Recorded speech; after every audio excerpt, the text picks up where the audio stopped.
Yes, Ivan, nasa Mendiola pa rin tayo. Sa kasalukuyan ay may mga rallyista pa rin dito.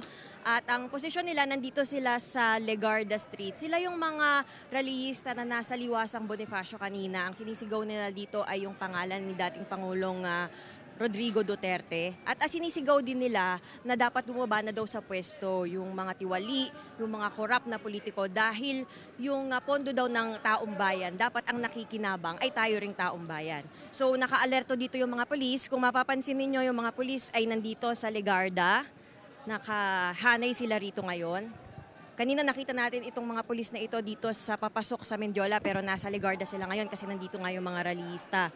Itong ibang mga pulis naman ay nag-forward dito sa Recto Avenue.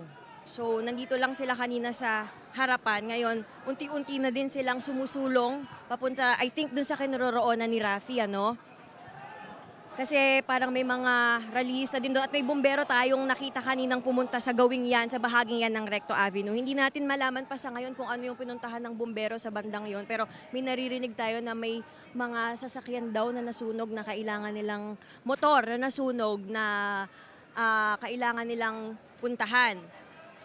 Naka-alerto pa rin sa bahaging ito ng Legarda Street, sa Casal Street, ganun din. Sa Mendiola, medyo hindi na ganun katensyonado dahil clear na nga itong intersection, Ivan. Pero dito sa gitna na ito, katulad nga ng nireport natin kanina, dito sa intersection na ito nagsimula yung kaguluhan kanina. Nagkaroon ng batuhan, at nagkagulo yung mga rallyista at yung mga pulis dito kanina. Ivan? Yung kinaroroonan mo, eksakto, Athena, ay nakikita natin hindi na naman tensyonado, ano? Medyo wala na tayong nakikitang girian sa pagitan ng mga rallyista at ng mga pulis? Oo, kumpara nga dun sa nakita natin kanina talaga, iba na talagang nagbabatuhan, may mga molotov na talagang sumasabog, naririnig natin. Ngayon, hindi na ganoon katensyonado at talagang bantay sarado na ng pulis itong palibot na ito ng intersection ng Recto, Mendiola, Legarda at Casal. Pero naka-alerto pa rin sila, may mga rallyista pa rin kasi dito sa Legarda. So para lang mapanatili yung kapayapaan dito sa area, nandito pa rin yung mga pulis.